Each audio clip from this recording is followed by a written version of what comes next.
nos estamos reencontrando con viejos amigos, o amigos nomás. ¿Para qué el viejos? ¿Para qué el viejo? Si está en la plenitud. Don Pablo Jofré, ¿cómo está? Muy buenos días.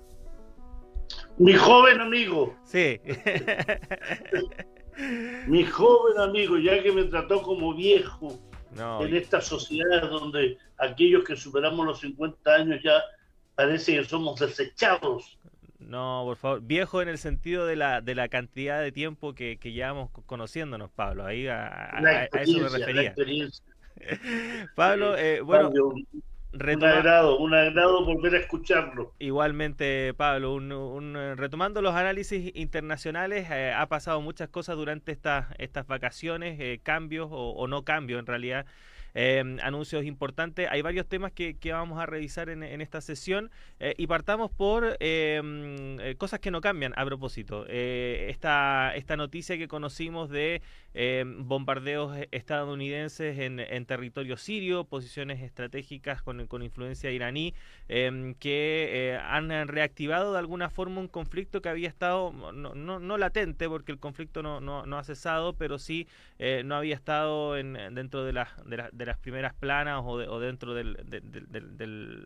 las noticias más comentadas dentro a nivel mundial, sobre todo considerando que la pandemia ha abarcado mucho de la agenda mediática. Pablo, cuéntanos un poco respecto de esta noticia que conocimos y a qué viene también, por supuesto. Bueno, viene a confirmar, Claudio, y un saludo a ti y a todos los que trabajan en Radio Universidad de Chile en este nuevo inicio de temporada. Este bombardeo de una nueva administración de gobierno norteamericano viene a demostrar la consecuencia, la continuidad y la clara política exterior que tiene Estados Unidos, a pesar de quien ocupe el salón oval sea un demócrata en este caso. Para aquellos que creían que Joe Biden, con sus casi 80 años, con su vicepresidenta de origen indio y jamaicano, una mujer, por tanto, con la llegada de una serie de elementos aparentemente positivos a la Casa Blanca, ¿no? Pudiese cambiar la situación internacional, esto es lisa y llanamente una bofetada para aquello y queda demostrado que Estados Unidos sigue siendo una potencia hegemónica, sigue siendo un país que ve en el teatro de operaciones internacionales las acciones que debe realizar en función de lo que cree son sus intereses nacionales. Es decir, es la paradoja máxima, ¿no? Los intereses nacionales de Estados Unidos se definen en el ámbito internacional. Y en este caso, el bombardeo contra posiciones sirias, donde los medios de información señalaron como justificación para este ataque el que se atacó a posiciones sirias porque ahí había influencia iraní. Bien sabemos que hay influencia iraní. Por supuesto que hay influencia iraní, como hay influencia rusa, pero los norteamericanos no atacan a los rusos o no atacan a aquellos grupos aliados que están en las zonas donde la base aérea de Beimín, en Siria, o la base naval de Tartus tiene presencia rusa. Eso es parte de la hipocresía norteamericana, ¿no? Porque saben que al atacar a posiciones donde hay asesores iraníes puede generar una respuesta tal como la que tuvo el año 2020, en enero del 2020, cuando las fuerzas iraníes, tras el asesinato del general Qasem Soleimani, dispararon una serie de misiles a bases norteamericanas en Irak. Es decir, política internacional coherente, consecuente, pero que muestra el tipo de argumento en política exterior que tienen los Estados Unidos, que no es más que de continuidad respecto a su papel hegemónico. Segundo, la falsedad de las informaciones proporcionadas por los medios de información que tratan de situar la responsabilidad de este ataque a que había presencia iraní. Hay presencia iraní porque el gobierno sirio autorizó la presencia de efectivos militares iraníes y rusos, como está autorizado por las Naciones Unidas y por el derecho internacional cuando existe un gobierno legítimo. Así que en ese plano se trata también de una guerra comunicacional, una guerra de relaciones públicas, demostrar que Irán lo que dice, y lo que hace en Siria es un peligro para Estados Unidos.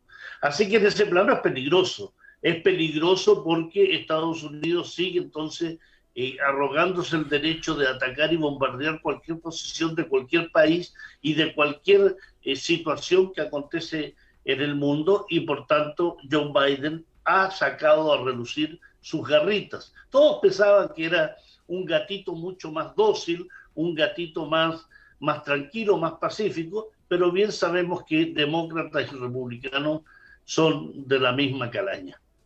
Ahora, Pablo, ¿qué se puede esperar para adelante? ¿Esto va a ser una tónica de ahora en más respecto de lo que ocurre con Siria? Y también a propósito de conectarlo con otros de los temas que íbamos a conversar, porque también otra de las cosas que se especulaban o se hablaban durante la elección presidencial de los Estados Unidos era que con Joe Biden en el poder pudiese haber un reacercamiento con Teherán, con Irán, a propósito del acuerdo nuclear del cual se separó Donald Trump en su momento.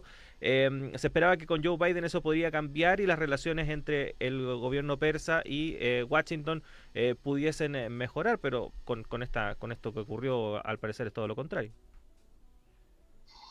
Es parte de este juego, Claudio, ¿no? De este juego permanente de tiras y aflojas, donde efectivamente Irán ha tenido una posición desde julio del año 2015, cuando se firma el acuerdo nuclear, hasta mayo del año 2018, cuando Estados Unidos con Donald Trump se retira del acuerdo nuclear, y hasta ahora, marzo del año 2021, en que Irán sigue insistiendo en que la reincorporación de Estados Unidos al Plan Integral de Acción Conjunta, que es como se llama este acuerdo nuclear, debe terminar con todas las sanciones unilaterales que ha impuesto Estados Unidos.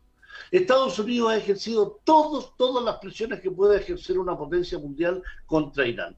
En la Agencia Internacional de Energía Atómica, en la Junta de Gobernadores de esta agencia, con Francia, Gran Bretaña y Alemania, que son miembros del G5+1, ha ejercido presiones con sanciones, embargos y bloqueos. Y a pesar de eso, Irán no ha salido de su discurso, que a mi entender es un discurso muy coherente, muy claro, muy preciso y muy respetuoso de la legalidad internacional, porque quien se retiró del acuerdo nuclear no fue Irán. Quien ha cumplido los compromisos del acuerdo nuclear es Irán.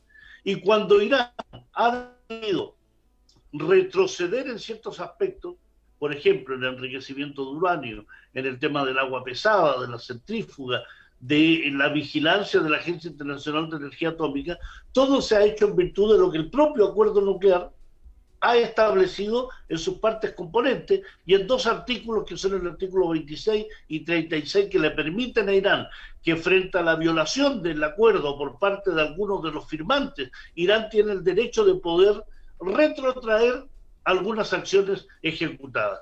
Por tanto, aquí está claro que quien ha violado el acuerdo nuclear es Estados Unidos. Eso lo sabe Francia, Gran Bretaña y Alemania. Rusia y China, que son firmantes también del acuerdo, se han mantenido muy firmes con la posición de Irán, reconociendo el cumplimiento y al mismo tiempo exigiendo que Estados Unidos termine con las sanciones unilaterales, se reintegre al acuerdo nuclear, pero no haga nuevas exigencias, porque eso es lo otro, ¿no? Firmaste un compromiso, firmaste un acuerdo y ahora dices, hay cambio de gobierno, me llamo Joe Biden, que además fui vicepresidente del presidente Obama, que firmó el acuerdo nuclear. Gran parte de los funcionarios del gobierno más cercanos a Joe Biden fueron parte del acuerdo nuclear del año 2015. Saben de lo que hablan, saben de qué se trata. Y por tanto lo que debería hacer Estados Unidos es lisa y llanamente reintegrarse con pleno compromiso de cumplir cada uno de los acuerdos firmados. Pero aquí es donde se maneja la geopolítica internacional, se trata de presionar a Irán, se trata de incorporar nuevos elementos, diciéndole, ya, yo me reintegro, pero ustedes van a tener que trabajar el tema del sistema de defensa de misiles, le dicen a Irán. Irán, lógicamente, frente a sus sistemas de defensa, ha dicho que no. Se ha ido por otra línea. Queremos que participe con su opinión tanto la entidad sionista como la Casa Al Saud, la monarquía saudí. ¿Por qué van a participar dos elementos que son aliados de Estados Unidos, pero que no son parte del acuerdo nuclear? Es decir, se está presionando a Irán para hacerlo aparecer ante el mundo como un país renuente a aceptar la presencia de Estados Unidos cuando es Al contrario, Estados Unidos presiona, obliga, trata de comprometer otros elementos justamente para no cumplir el plan integral de acción conjunta. Ujú. Sí, bueno, no es que queramos pensar mal, pero todos los antecedentes apuntan en esa dirección, a que Estados Unidos está buscando renegociar este acuerdo para algo mucho más conveniente a lo que era en 2015.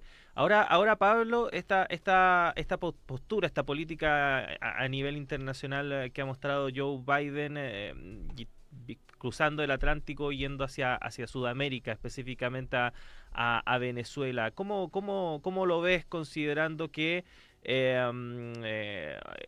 al parecer no habría mucho cambio respecto tampoco a cómo se ha llevado a cabo la relación entre Washington y Caracas?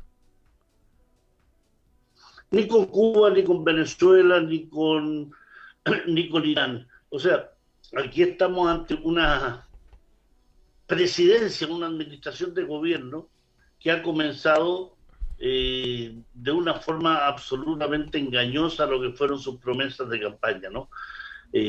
Fueron promesas de ser un gobierno distinto al de Donald Trump, y en realidad lo que se está demostrando es que en Estados Unidos las administraciones de gobierno son meros ejecutores de las acciones, ideas, compromisos y decisiones de los grupos de presión. En Estados Unidos, Claudio, hay 4 grandes grupos de presión, o lobbies como le llaman, ¿no? Que es el lobby saudí, es decir, la monarquía saudí, que ejerce una enorme presión sobre temas relacionados con Asia Central, pero también sobre temas de política exterior, sobre el Magreb, por ejemplo. El lobby sionista, que es el lobby de las entidades ligadas a la defensa de Israel, que ejercen la línea directiva de la política exterior norteamericana. La línea de política exterior de Estados Unidos está marcada por las decisiones del AIPAC, que es este Comité de Asuntos Públicos estadounidense-israelí. No hay presidente, ni candidato a presidente o presidenta que no tenga que acudir a la reunión anual del AIPAC a jurar fidelidad al sionismo. Eso es así.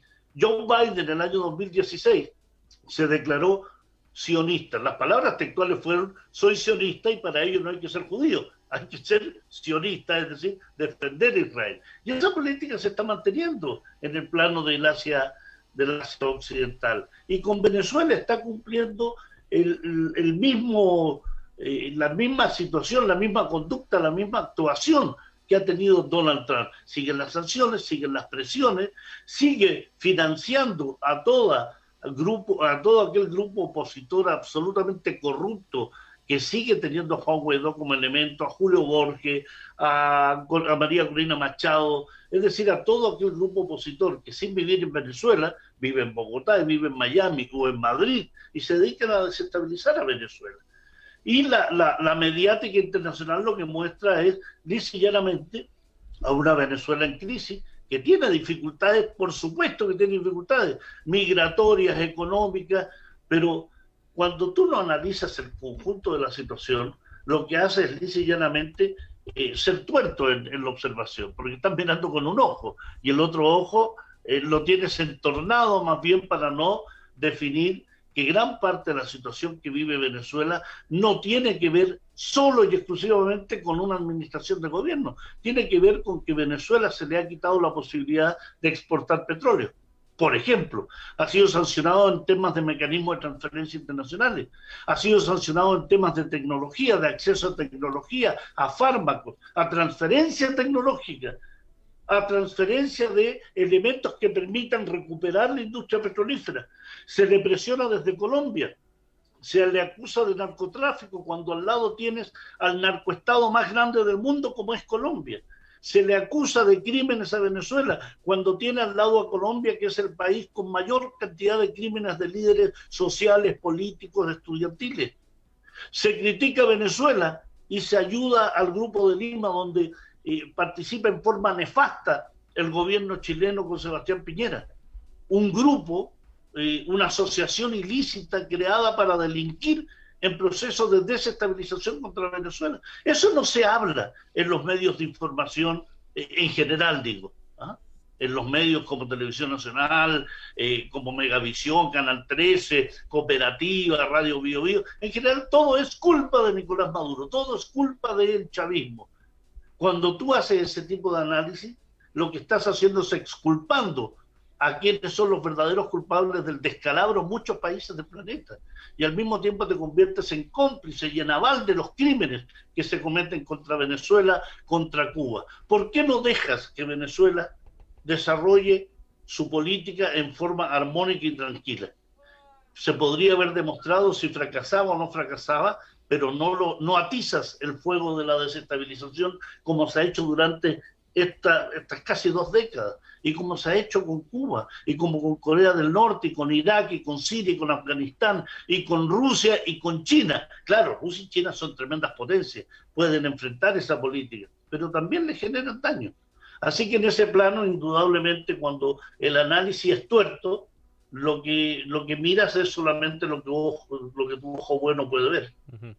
Bueno, a propósito de algunos de los grupos de influencia que mencionabas, Pablo, bueno, todavía estamos esperando el pronunciamiento de Estados Unidos respecto de la vinculación del príncipe saudí Mohammed bin Salman con el asesinato de Jamal Khashoggi. Ahí quedó ese tema. Nos reservamos las acciones, dijo el gobierno de Estados Unidos, pero ahí quedó.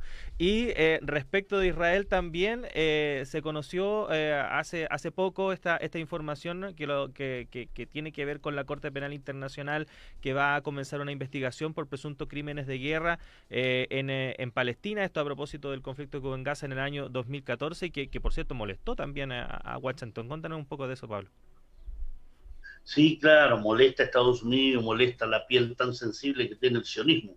Yo confío también que acabo de sacar un artículo, Claudio, y espero que en la parte opinión de la radio que suele publicar mi artículo lo puedan publicar, y que da cuenta de esta decisión de la Corte Penal Internacional, que es una decisión largamente esperada, Claudio Medrano.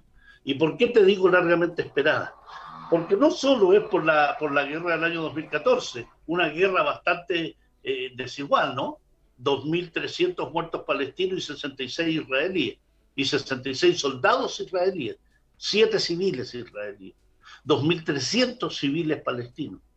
Es decir, una guerra donde participó Benny Gantz, actual ministro de Defensa, una guerra desatada en el año 2014, no se está considerando la guerra de agresión del año 2012, ni la del 2008, no se está considerando el proceso de colonización y ocupación de Palestina por parte del sionismo desde el año 1948, solo desde el 13 de junio del 2014 en adelante.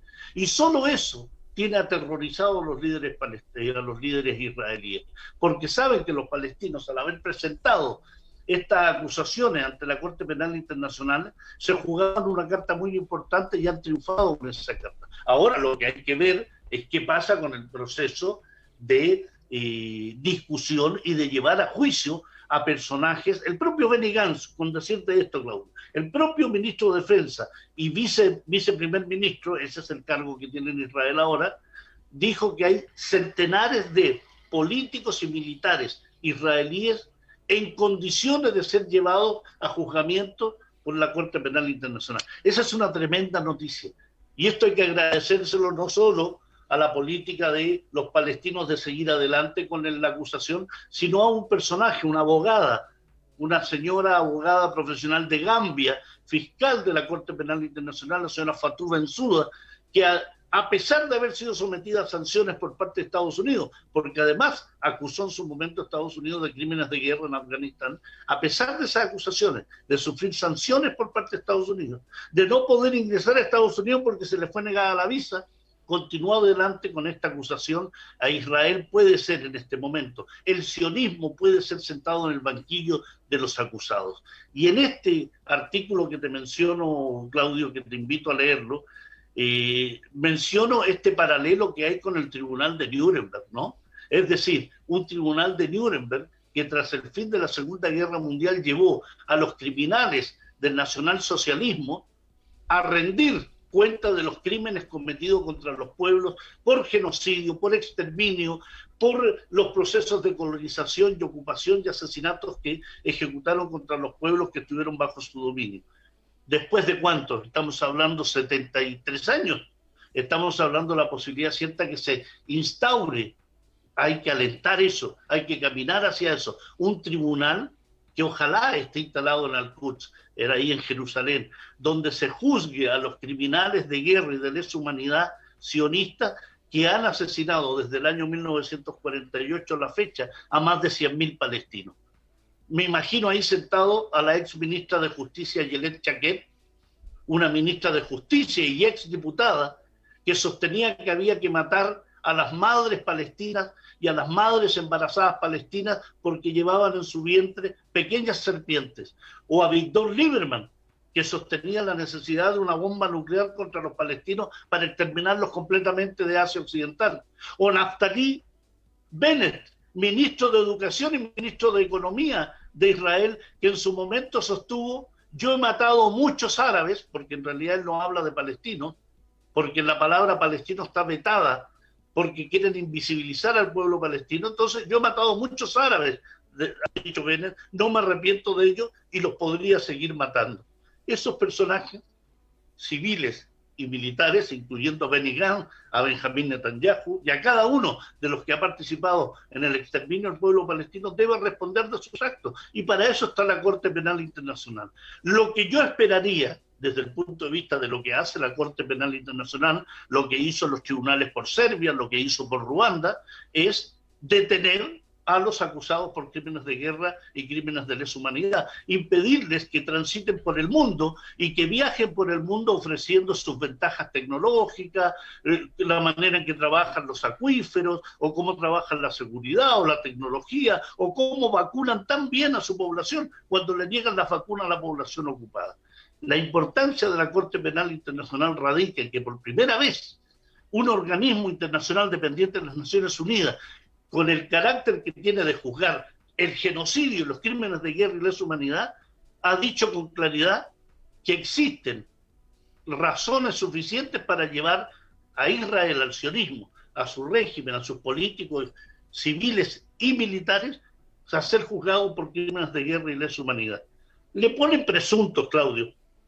Sí, es un término bastante ambiguo y más bien que media en esta situación para no acusarlos directamente, porque hay que ser muy claro respecto a que nadie es culpable hasta que no se demuestre lo contrario, ¿no? Bueno, pero hay muchas muestras respecto a la culpabilidad del sionismo en esto. Y ojo también para ser absolutamente objetivo, en esta objetividad que tanto le gusta a los medios, también se habla de juzgar a las facciones palestinas. Jamás ha respondido que no tiene ningún problema. Y si uno analiza que solo en la guerra de agresión del año 2014 hubo 2.300 muertos palestinos, 10.000 heridos, la destrucción del 80% de la infraestructura de Gaza, contra 66 soldados israelíes muertos y 7 civiles, te das cuenta que la proporción es de 35-1. Hay que ver qué tipo de guerra es esa, donde 35 personas son asesinadas en función de una muerte de su lado. Así que yo creo que es una muy buena noticia, es un regalo para aquellos que la verdad desean ver al sionismo en el banquillo de los acusados en un tribunal internacional respondiendo por sus crímenes. Bueno, Pablo, vamos a seguir de cerca cómo va evolucionando ese proceso ahí en la Corte Internacional de Justicia de La Haya. Nos vamos a reencontrar en unos días más con un nuevo análisis internacional, Pablo. Muchas gracias por estar de nuevo con nosotros y nos reencontramos pronto. Que estés muy bien. Gracias, Claudio. Un gran saludo.